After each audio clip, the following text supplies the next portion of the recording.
आप देख रहे हैं वीआईपी न्यूज। मैं हूं पद्मा कुलदीप। बढ़ते हैं खबरों की ओर।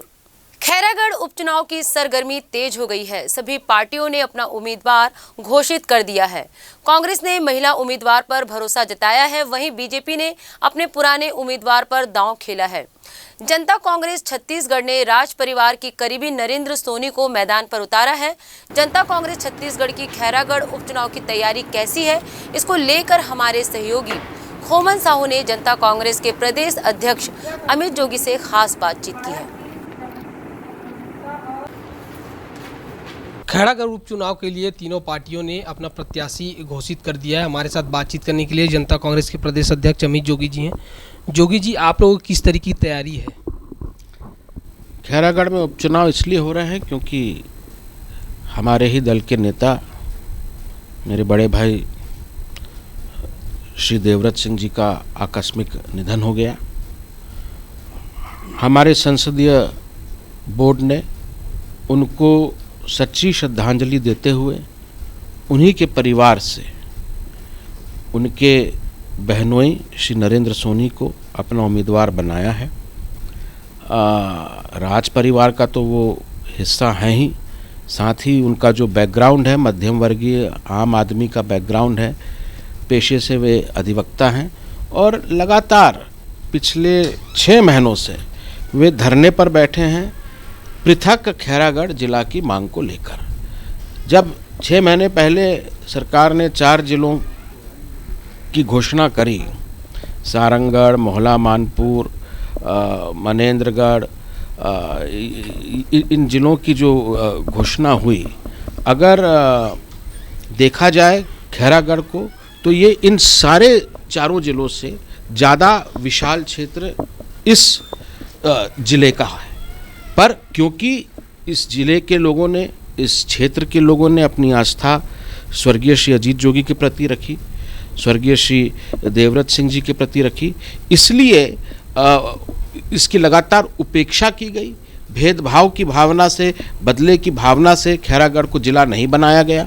तो हम लोग इन 2 मुद्दों को लेकर, एक तो श्री देवव्रत सिंह जी के प्रति श्रद्धांजलि और दूसरा पृथक खैरागढ़ जिले के निर्माण, इन दोनों को लेकर जनता के बीच में जाएंगे। जिस तरीके से कांग्रेस सरकार ने 3 सालों में काम किया है, बीजेपी जिस तरीके से वहाँ नज़र आ रही है, क्या लग रहा है कितना जनता आपके साथ देगी वहाँ पे? मुझे पूरा विश्वास है कि ये जो सदियों से राज परिवार और खैरागढ़ के लोगों के बीच का जो संबंध है, पूरे प्रदेश में शायद ही एक ऐसा राज परिवार है जिसने अपना महल तक दान कर दिया।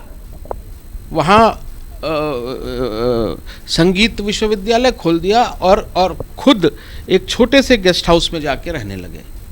तो ऐसा दानवीर परिवार, राज परिवार, मुझे नहीं लगता कि प्रदेश में और कोई दूसरा है। श्री देवव्रत सिंह जी भी अपनी अंतिम सांस तक खैरागढ़ की जनता की सेवा करते रहे। ऐसे में उस परिवार की उपेक्षा करना, इसका खामियाजा दोनों राष्ट्रीय दलों को भुगतना तो पड़ेगा।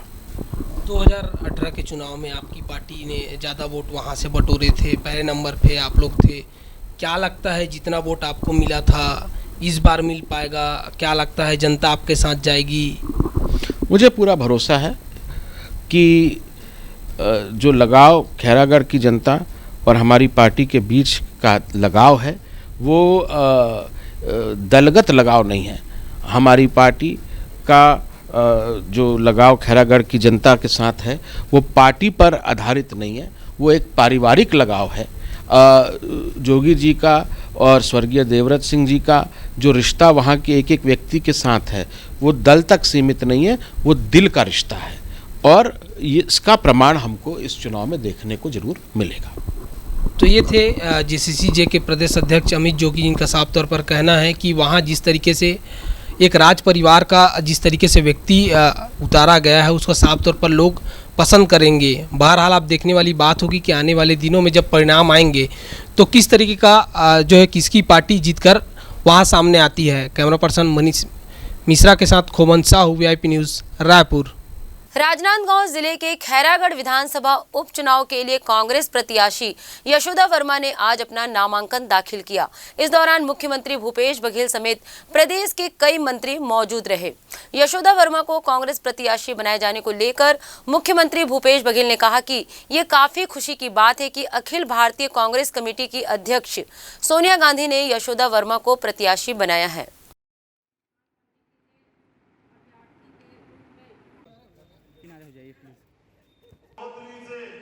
लेकिन आज देश में किसान की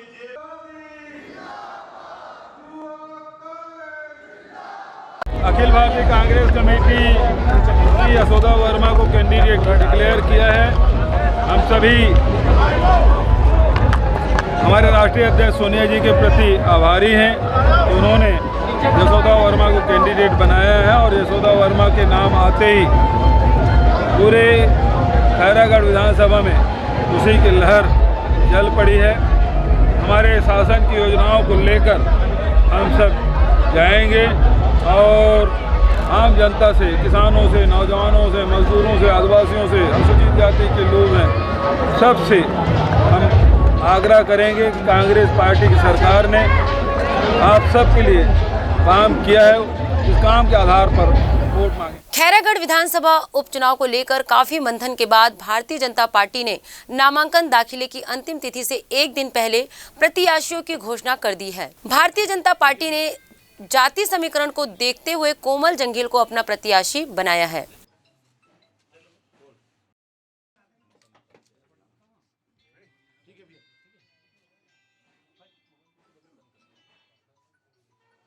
इस बार उपचुनाव में मुझे फिर से भारतीय जनता पार्टी का प्रत्याशी बनाया गया है। छत्तीसगढ़ में कांग्रेस की सरकार है, भूपेश की सरकार है और वो सरकार छत्तीसगढ़ में सबको पता है कि वो जो वादे किए थे वो पूरा नहीं किए। चाहे शराब बंद करने की बात हो, चाहे बोनस देने की बात हो, ऐसे कई मुद्दा उनने कई घोषणाएं की थी, वो घोषणा पूरा नहीं किया। और आज की तारीख में मुझे ऐसा लगता है कि पूरे छत्तीसगढ़ में एक आतंक का माहौल है। आप देख रहे होंगे कि हमारे खैरागढ़ विधानसभा में उनका एक भी विकास का काम नहीं हुआ।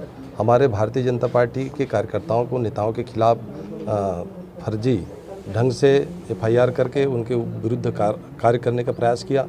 साथ ही साथ उनके जो योजना है कांग्रेस सरकार की, चाहे वो गोबर योजना हो, चाहे किसानों को बोरा देने की बात हो, चाहे धान खरीदी की बात हो, और कई ऐसे मुद्दा हैं जो आज भी खैरागढ़ विधानसभा से लेकर के छत्तीसगढ़ में स्पष्ट है कि उनकी जो योजना है, उनके काम है, भूपेश बघेल की गलत है और उसी विषय को लेकर हम जनता के बीच जाएंगे।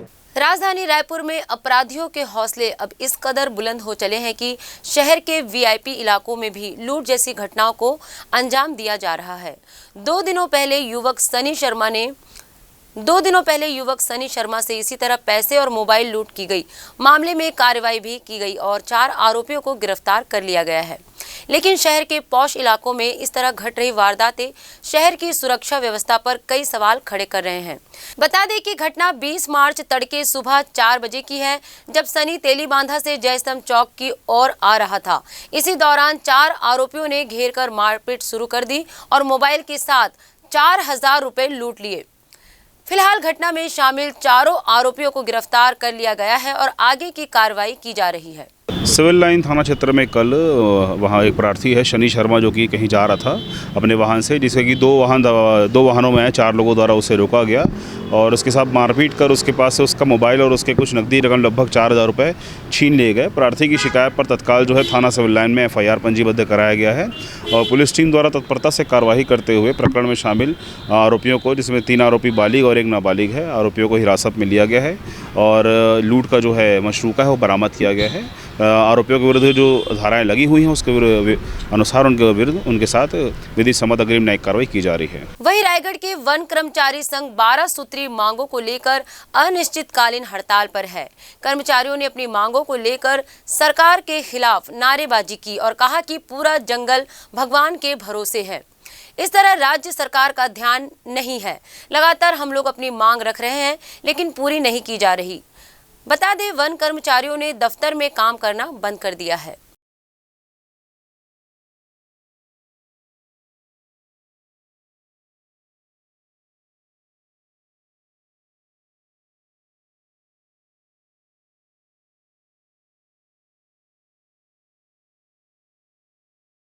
छत्तीसगढ़ वन कर्मचारी संघ के आह्वान पर 12 सूत्रीय मांगों पर पूरे प्रदेश में वन कर्मी अनिश्चितकालीन हड़ताल पे हैं। हमारे प्रमुख मांगे हैं वन रक्षक के वेतनमान 2750 से 3050 का। दूसरा है संघ द्वारा प्रस्तावित वेतनमान का लाभ दिया जाए।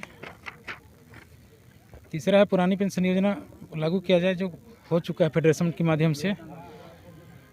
चौथा सेटअप निरीक्षण किया जाए। राज्य के गठन के पश्चात आज दिनांक तक सेटअप पुनरीक्षण नहीं हुआ है। पांचवा मांग है हमारी पदनाम वर्दी हेतु समुदित पदनाम एवं वर्दी एवं अन्य पहचान चिन्ह का निर्धारण किया जाए। जी, यदि आपकी मांगों को लेकर सरकार आपकी मांगों को लेकर पूरा नहीं करती है तो उस दौरान आप क्या करेंगे? जैसा संघ का निर्देश रहेगा, प्रांत का निर्देश रहेगा, वैसे ही करेंगे। और हम लोग अपने 12 सूत्रीय मांग को लेकर यहाँ हड़ताल पे बैठे हैं। शासन से हमारी मांगे हैं कि हमारी मांगे पूरी हो। क्या मांगे आप? हम लोग की 12 सूत्रीय मांगे हैं। कितने लंबे समय से आप लोग ये मांग को लेकर? हम लोग अनिश्चितकालीन हड़ताल है जब तक हमारी मांगे पूरी ना हो। जी, यदि सरकार आपकी मांगों को लेकर पूरी नहीं करती तो उस दौरान आप क्या करेंगे? हमारी लड़ाई जारी रहेगी। बेमेतरा में चिट फंड कंपनी द्वारा 152 करोड़ का फर्जीवाड़ा सामने आया है। हालांकि पुलिस इस पर कार्रवाई कर रही है और जल्द से जल्द निवेशकों के पैसे वापस करने की कोशिश में लगी है। अहम बात यह है कि गरीब मजदूर और किसान के पैसे लेकर भागने वाले कंपनी के डायरेक्टर को पुलिस ने गिरफ्तार कर लिया है। दरअसल बेमेतरा जिले में पीड़ित लोगों ने चिट फंड कंपनी के खिलाफ कलेक्टर के पास आवेदन जमा कर गुहार लगाई थी, जिसके बाद ये कार्रवाई की गई है। चिट फंड अधिनियम के तहत मुकदमा कायम करने के लिए आदेश प्राप्त हुआ है। उसमें हम मुकदमा कायम कर रहे हैं और शीघ्र ही उसकी गिरफ्तारी की कार्रवाई। Land developer chit fund company है, उसका जिले में 352 आवेदन आए थे और उसके परिप्रेक्ष्य में हमने उनका पथरी और बसना ये जो 2 ग्राम पंचायत के पास 70 एकड़ लैंड का खरीद करते हैं। उसका टोटल कॉस्ट अप्रोक्सीमेटली 35 से 40 करोड़ हो जाता है और प्रदेश भर में बहुत सारे इन्वेस्टर को उन्होंने ये किया है। ऐसा है और जिस तरह से उन्होंने किया है उसको ध्यान में रखते हुए हम उसकी पुष्टि भी करेंगे। अब वक्त तो चला है एक छोटे से ब्रेक का।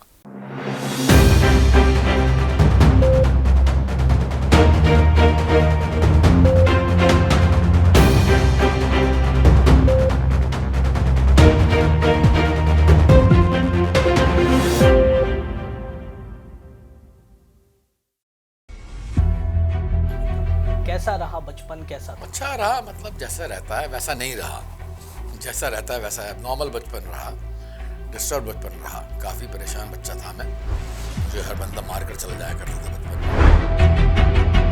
कितनी प्रेमिकाएं थी? कितनों को आपने लेटर लिखा? उस समय तो ये व्हाट्सएप और ये मैसेज वाला ज़माना नहीं था।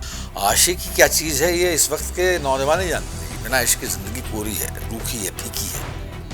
आपकी जो वाइफ है उनको आपने भगा करके शादी की? हाँ, उनको भगा कर मैं थिएटर वाले को कौन अपनी लड़की देगा, और वो भी मुझ जैसे थिएटर वाले को। मतलब बिल्कुल मुफलिस था मैं, पैसे थे नहीं, बैंक बैलेंस था नहीं, पक्की नौकरी थी नहीं, और ये मेरे इश्क में पड़ी हुई थी, मैं इनकी इश्क पड़ा हुआ था।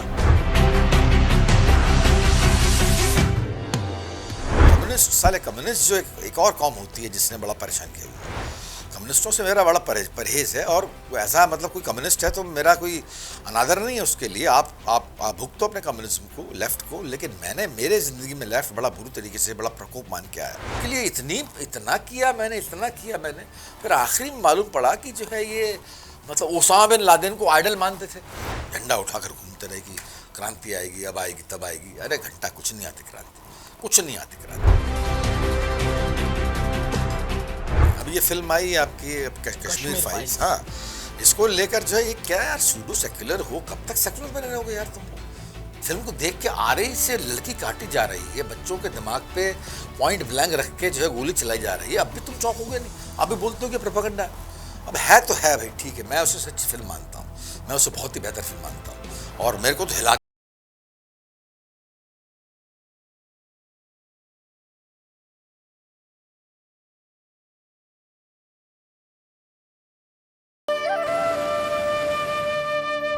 बस्तर यानी घने वन प्रांतर, बस्तर यानी बीहड़, बस्तर यानी वनवासियों का एक विशिष्ट क्षेत्र जिसकी अपनी परंपरा और संस्कृति है।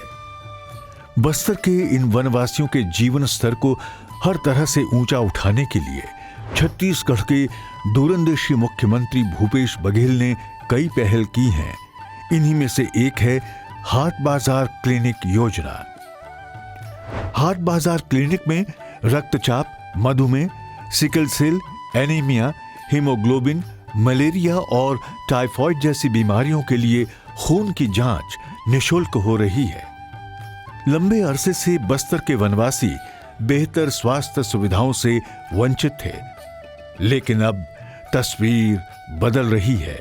संवेदनशील मुख्यमंत्री भूपेश बघेल के गहरे मानवीय सरोकारों के चलते आज बस्तर के वनवासियों तक हाट बाजार क्लिनिक के चलते स्वास्थ्य की तमाम सुविधाएं पहुंच रही हैं।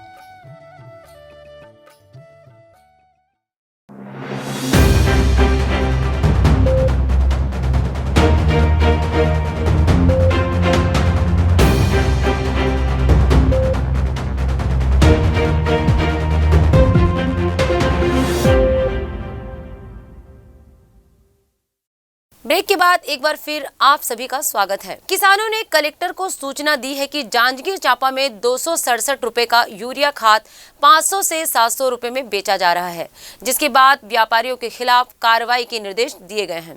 दरअसल कुछ दिनों पहले खाद की कालाबाजारी को लेकर किसानों को दोषी ठहराया जा रहा था, लेकिन असलियत कुछ और निकली। अब सवाल ये उठता है कि व्यापारी और अधिकारियों की साठगांठ का खामियाजा गरीब किसान क्यों भुगते।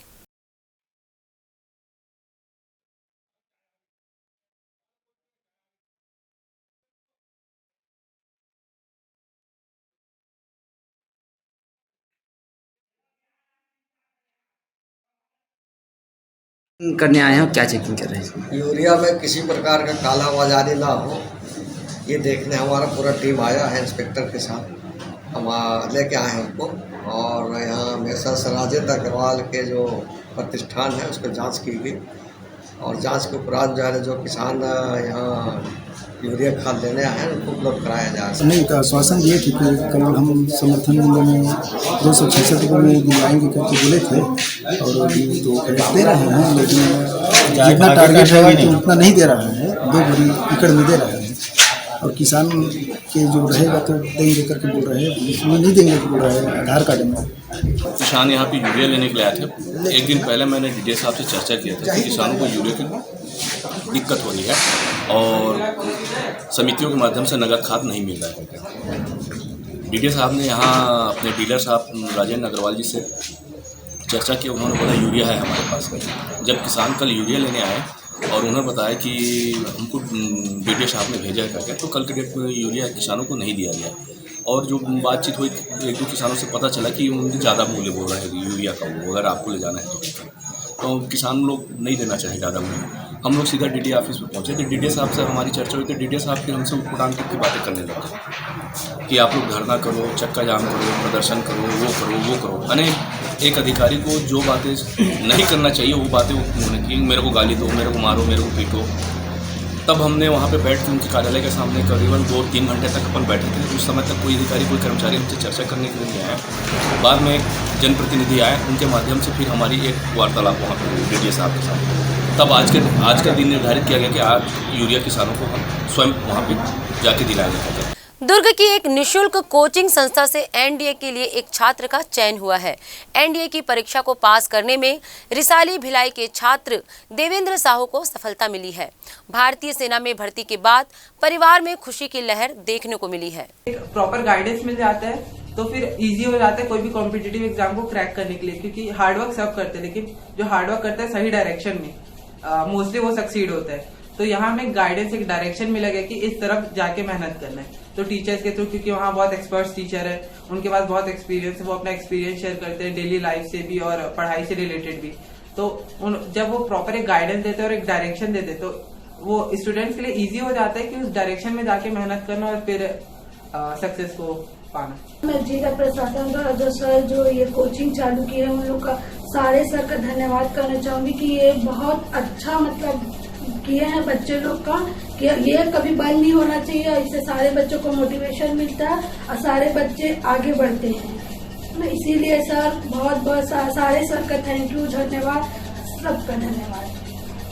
बस्तर में सुरक्षा कर्मचारियों ने कलेक्ट्रेट ऑफिस का घेराव किया। दरअसल वेतन को लेकर कई दिनों से कर्मचारी परेशान हैं, जिसकी वजह से कलेक्टर को ज्ञापन सौंप दिया गया है।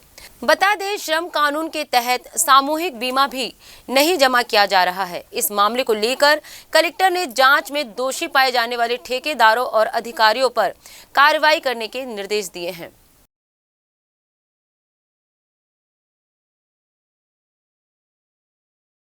जैसे कि आप जानते हैं, सुबह से लगातार कलेक्टर घेराव का प्रयास किया जा रहा है जनसभा के प्रदेश अध्यक्ष द्वारा, और हम जानेंगे आज कि किस मुद्दा को लेकर और किस लिए आज जो है कलेक्टर के घेराव करने का ये प्रदेश अध्यक्ष जिले थाने जी बताएंगे क्या मुद्दा रहा आज का जो आप कलेक्टर घेराव की बात की है। देखिए, आपके चैनल के माध्यम से मैं पूरे प्रशासन को और पूरे छत्तीसगढ़ राज्य की जनता को ये बताना चाहता हूँ कि बस्तर जिले में काम करने वाले जो श्रमिक हैं, चाहे वो निजी कंपनी में काम करते हों, प्राइवेट ठेकेदार के अंदर काम करते हों या नियोक्ता हो वो किसी अर्धशासकीय कंपनी के द्वारा ठेके पद्धति के द्वारा, उनको शासन के श्रम विभाग से जो न्यूनतम वेतन लागू है, नगरीय निकाय क्षेत्र में 9,850 रुपये वेतन मिलना चाहिए और नगर निकाय क्षेत्र से जो बाहर ग्रामीण क्षेत्र है वहाँ 9,540 रुपये का उनको वेतन मिलना चाहिए। तो ये जो वेतन की राशि है ये श्रम विभाग ने तय किया है, परंतु श्रम विभाग के अधिकारियों को यह संज्ञान नहीं है कि बस्तर जिले के जो कर्मचारी काम करते हैं किसी ठेका कंपनी के अंदर में, उनको न्यूनतम वेतन लागू नहीं हो रहा है। 540 रुपये के हिसाब से वेतन नहीं मिला है, बल्कि इनके खाते में 6,839 रुपये के हिसाब से वेतन आता है और साप्ताहिक छुट्टी भी इन्हें नहीं मिली। जैसे कर्मचारियों की मांगे अगर पूरी नहीं होती है तो इनकी मांगे पूरी करवाने के लिए आपकी जो जनसभा है वो किस हद तक? देखिए, जनसभा संगठन कोई राजनीतिक पार्टी नहीं है, यह मैं स्पष्ट करना चाहूँगा, और इसलिए जनसभा संगठन जो है अपनी लड़ाई सड़क से लेकर सदन तक तो नहीं कर सकती, क्योंकि सदन में हमारे व्यक्ति नहीं है, लेकिन हम सड़क से लेकर न्यायालय तक की लड़ाई जरूर लड़ सकते हैं। हमें हमारा संवैधानिक अधिकार मालूम है, हम अपना ज्ञापन लेकर संबंधित विभाग के अधिकारी के पास आते हैं, अगर वो नहीं सुनते हैं तो हम जिला के कलेक्टर के पास आते हैं। परंतु यहाँ के जो जिला के कलेक्टर है रजत बंसल जी लगातार 2 सालों से हमें अनसुना कर रहे हैं। हम विभिन्न समस्याओं को लेकर कलेक्टर के पास आए हैं। इन कर्मचारियों की मांग अगर पूरी नहीं होती है तो हमारा जो जनसभा संगठन है अपने कानूनी सलाहकार के माध्यम से इनके हक और अधिकार के लिए माननीय न्यायालय में परिवाद जाहिर करेगी और न्यायालय के माध्यम से हम अपना हक और अधिकार लेंगे। बेमेतरा जिले में प्रेमी ने प्रेमिका को मौत के घाट उतार दिया। शादी के कुछ दिन बाद प्रेमिका मायके होली मनाने आई थी। उस वक्त महिला प्रेमी से मिलने गई थी, जिसके बाद दोनों के बीच विवाद हो गया और प्रेमी ने महिला को फांसी पर लटकाकर उसकी हत्या कर दी। पूरा मामला नाथ घाट थाना चौकी क्षेत्र का है।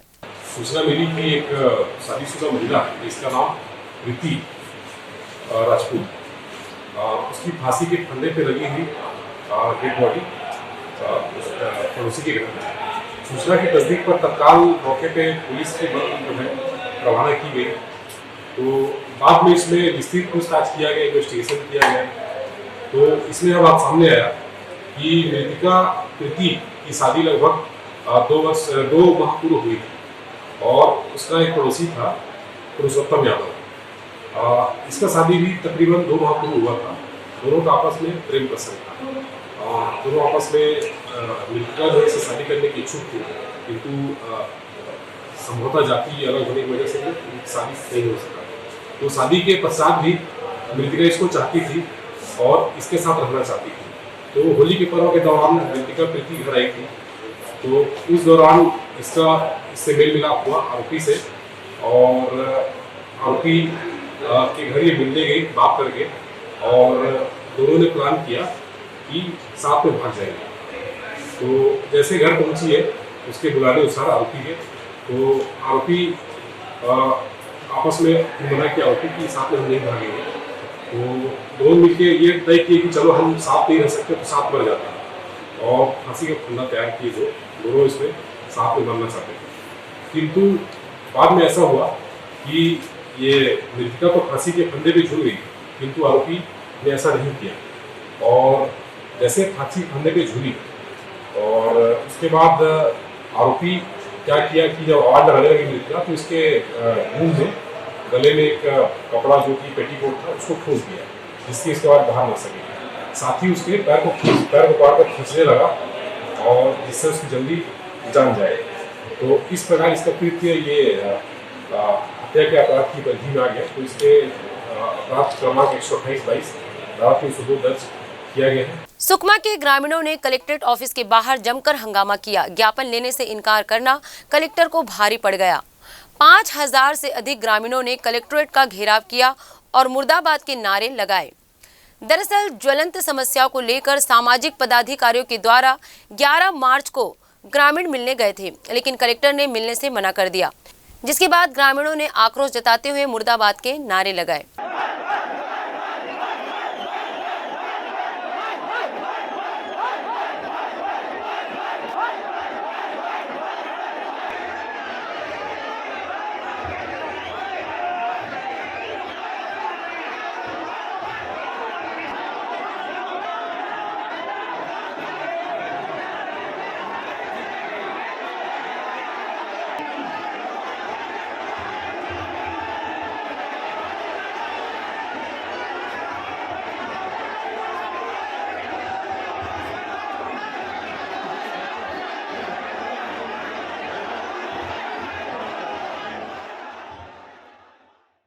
रायगढ़ में अधिवक्ता संघ की नए कार्यकारिणी के लिए आज मतदान किया गया, लेकिन चुनाव के बाद ये तय किया जाएगा कि किसके सिर ताज सजने वाला है। बता दें, इस बार तहसील में मारपीट विवाद को लेकर छत्तीसगढ़ अधिवक्ता संघ काफी सुर्खियों में चल रहा था, जिसका असर चुनाव में देखने को मिल सकता है।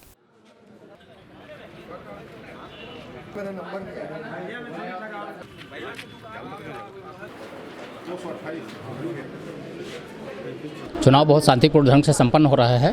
ठीक 11 बजे हमारा मतदान की प्रक्रिया स्टार्ट हो गई थी और कुल मतदाता की संख्या 587 है और उसमें जिसमें 41 पूरक सूची निकली हुई थी।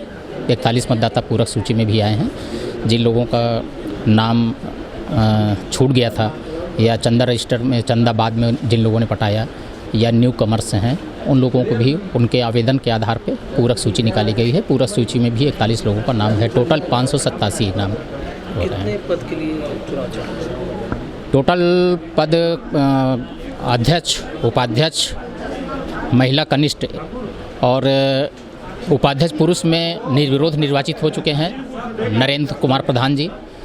उनके कॉन्टेस्ट में कोई नहीं है। उसके बाद सचिव, सह सचिव, क्रीड़ा सचिव, ग्रंथालय सचिव और कोषाध्यक्ष, कार्यकारिणी सदस्य। कार्यकारिणी सदस्यों में टोटल 6 पद हैं, जिसमें एक महिला अनिवार्य है। उसमें टोटल 9 उम्मीदवार हैं। 9 उम्मीदवारों में से 6 उम्मीदवारों को चुनना है मतदाताओं को। हाँ, मतदान 11 बजे से 5 बजे तक का समय हम लोगों ने दिया है। 5 बजे तक हमारे निश्चित स्थान में जो मतदाता प्रवेश कर लेंगे उनको हम मतदान देने का अधिकार देंगे। 5 बजे के बाद हमारा वो गेट बंद हो जाएगा। गेट के अंदर जो लोग रहेंगे वो मतदान दे सकेंगे। मतदान देने के आधे घंटे के बाद तुरंत मतगणना की कार्यवाही शुरू हो जाएगी। दुर्ग में देसी शराब भट्टी खोलने की वजह से ग्रामवासियों ने जमकर विरोध किया, जिसके बाद बीजेपी ने इस पर राजनीति शुरू कर दी है। स्कूल, मंदिर और आम आवाजाही वाली जगह के पास खुलने वाली देसी मदिरा भट्टी को हटवाने के लिए जमकर प्रदर्शन किया गया।